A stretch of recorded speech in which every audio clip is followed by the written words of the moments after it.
अब इसी के साथ अगली महत्वपूर्ण खबर का रुख कर लेते हैं। जी हां, अगली खबर है पंजाब के जालंधर से, जिसने पंजाब की कानून व्यवस्था पर तमाम सवाल खड़े कर दिए हैं। दरअसल जालंधर भारतीय जनता पार्टी के नेता मनोरंजन कालिया के घर के बाहर अचानक से जोरदार धमाका होता है। ई रिक्शे में बैठकर बीजेपी नेता के घर के सामने कुछ लोग पहुंचते हैं और घर में ग्रेनेड फेंक देते हैं, जिससे तेज धमाका हुआ।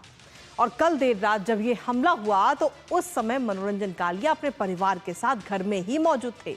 हालांकि तुरंत ही इस मामले की जांच करने के लिए टीम वहां पर पहुंची और जांच भी कर रही है। करेंगे इस पूरे मामले पर चर्चा कि आखिर किसने किया है ये हमला। और उससे पहले एक नजर डालते हैं खबर से जुड़े हुए अहम बिंदुओं पर।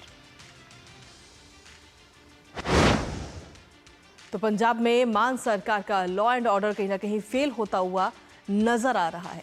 जालंधर में बीजेपी के पूर्व मंत्री के घर के बाहर यह धमाका हुआ है और देर रात मनोरंजन कालिया के घर पर यह विस्फोट किया गया, जिसकी जब पुलिस वहां पर पहुंची तो जिसकी जांच भी पुलिस इस वक्त कर रही है। धमाके में टूटे घर के दरवाजे और शीशे। फिलहाल ये जो वीडियो आपको दिखा रहे हैं, इस वीडियो के जरिए भी आप समझ सकते हैं कि ये धमाका कितना जोरदार था। हालांकि फिलहाल अभी तक इस हमले में किसी के हताहत होने की कोई खबर नहीं है और घटना के बाद पंजाब पुलिस जागती है और वहां पहुंचती है। फॉरेंसिक की टीम भी वहां पर पहुंचती है और वहां से चीज़ों को इकट्ठा किया जाता है। सीसीटीवी फुटेज के सबूत भी इस वक्त पुलिस वहां पर तलाश कर रही है। साथ ही इस पूरे मामले में पुलिस के साथ साथ फॉरेंसिक की टीम भी वहां पर पहुंची और इस पूरे मामले की जाँच जो है वो शुरू कर दी गई है।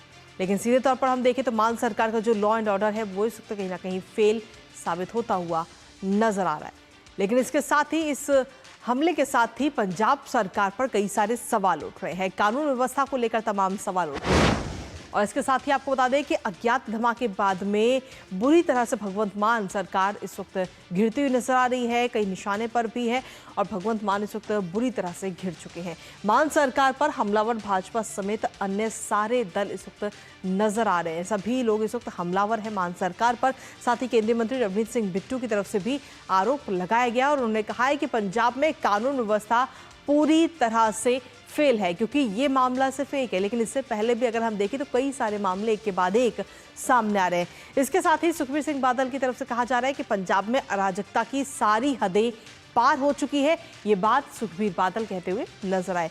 साथ ही कांग्रेस नेता प्रताप सिंह बाजवा ने इस घटना को लेकर ही कई सारे आरोप लगा दिए हैं और कहा है कि नागरिकों की सुरक्षा नहीं कर पाने में सीएम अपना इस्तीफा दे दे। तो भगवंत मान इस वक्त बीजेपी और कांग्रेस दोनों ही पार्टियां इस वक्त भगवंत मान को घेरती हुई नजर आ रही हैं। हमलावर हैं क्योंकि लगातार जिस तरीके से पंजाब से ये इस तरीके के मामले सामने आ रहे हैं जो अपने आप में कई सारे सवाल खड़े करते हैं कि आखिर क्या है पंजाब की कानून व्यवस्था। इसी के साथ शहजाद पूनावाला की तरफ से और साथ ही सुनील जाखड़ की तरफ से क्या कुछ कहा गया, एक बार वो आपको सुनाते हैं। अब जालंधर में एक ब्लास्ट होता है बीजेपी के नेता के घर के बाहर। अभी कुछ दिन पहले ग्रेनेड अटैक हुआ था अमृतसर में मंदिर के बाहर। उसके बाद जालंधर में ही अगले दिन यूट्यूबर के घर पर एक ग्रेनेड अटैक हुआ था।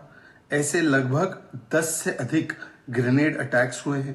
आज हम देख सकते हैं कि पूरी तरह से पंजाब की कानून व्यवस्था कैसे ध्वस्त हुई है। ये इसलिए हो रहा है क्योंकि आम आदमी पार्टी की सरकार की प्राथमिकता पुलिस को केजरीवाल की सिक्योरिटी में लगाना है और अपने विरोधियों के खिलाफ केस लगाने। आम आदमी पार्टी के नेता तो सुरक्षित है, परंतु जिस प्रकार से नशा माफिया का, गैंगस्टर्स का और इस प्रकार की आतंकवादी ताकतों का राइज हुआ है पंजाब में, उसके लिए सीधे सीधे आम आदमी पार्टी की सरकार जिम्मेदार है। पंजाब पुलिस की इंटेलिजेंस भगवंत मान जी ने दिल्ली में कांग्रेस हेडक्वार्टर पे लगा रखी है कि कांग्रेस के लीडर आपस में कुत्ते बिल्लियों की तरह कैसे लड़ रहे हैं। विधानसभा में खड़े होकर कह रहे हैं कि मेरे को इंटेलिजेंस मेरे पास है और मैं इंटेलिजेंस के जरिए मुझे पता है दिल्ली में कांग्रेस की मीटिंग में क्या हुआ।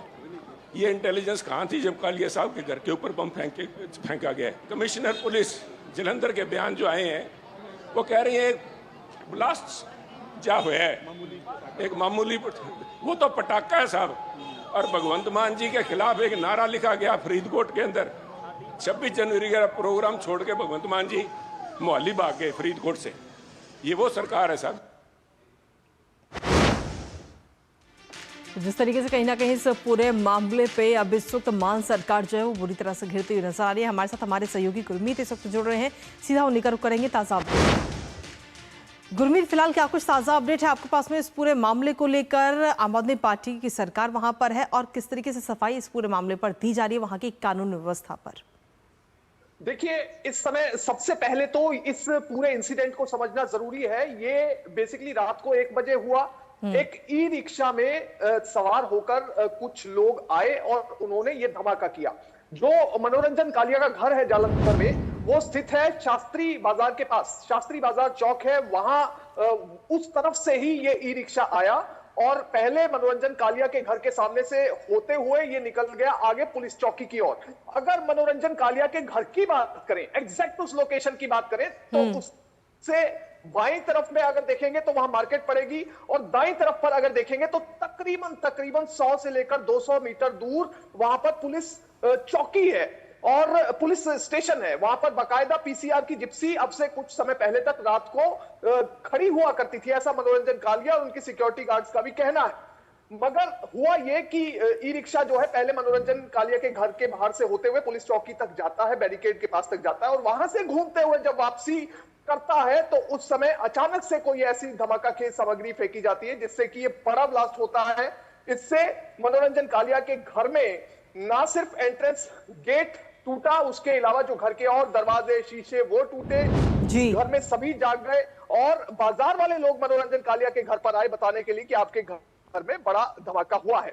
अब यहां पर सबसे इंपॉर्टेंट बात समझना यह है कि मनोरंजन कालिया पंजाब सरकार में मंत्री रह चुके हैं, तो लोकल एडमिनिस्ट्रेशन है, इसके साथ ही पुलिस एडमिनिस्ट्रेशन है, उसके साथ लगातार राब्ता बना रहता है। तो ऐसे में मनोरंजन कालिया का कहना है कि जिस समय ये रात तकरीबन 1 बजे इंसिडेंट हुआ, तुरंत प्रभाव से उन्होंने कॉल किया पुलिस कमिश्नर को, उन्होंने कॉल नहीं उठाया। उसके बाद एसीपी को फोन किया गया, उन्होंने कॉल नहीं उठाया। उसके बाद मनोरंजन कालिया ने अपने स्टाफ को कहा कि ये जानकारी जाकर लोकल थाने में दी जाए। लोकल थाने में जाकर जानकारी दी गई। उसके बाद जब पुलिस ने एनालाइज किया कि ये तो काफी गंभीर मामला है, उसके बाद मनोरंजन कालिया का कहना है कि पुलिस कमिश्नर का फोन उनके पास दोबारा से आया और बातचीत हुई। पुलिस कमिश्नर भी इसके बाद मनोरंजन कालिया के घर पर पहुंचे। इसके साथ ही गुरमीत, क्या अभी तक इस हमले की जिम्मेदारी किसी की तरफ से ली गई है या ये जानकारी मिल पाई है कि आखिर ये हमला किसने किया था?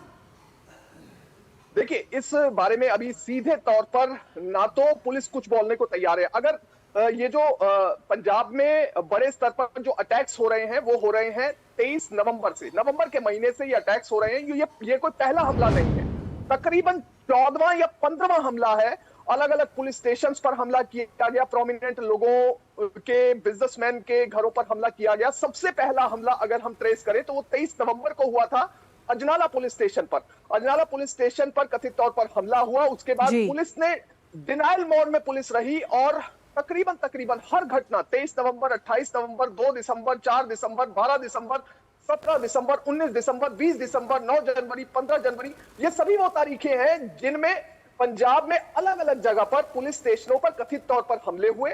उसके बाद इनिशियली पुलिस डिनायल मोड में रही और उसके तकरीबन 15-20 दिन बाद अचानक से ये क्लेम किया गया कि इस घटना को अंजाम देने वाले जो लोग थे उन्हें गिरफ्तार कर लिया गया है। फिलहाल इस घटना के बारे में किसी ने कोई जिम्मेदारी तो नहीं ली है, मगर घटना की जांच चल रही है। चलिए, फिलहाल बहुत बहुत शुक्रिया गुरमीत तमाम जानकारी और अपडेट्स हमारे साथ साझा करने के लिए। साथ ही इस खबर पर आप अपनी नज़र लगातार बनाए रखिएगा और जो भी अपडेट्स आती है सबसे पहले आप तक पहुंचाइएगा।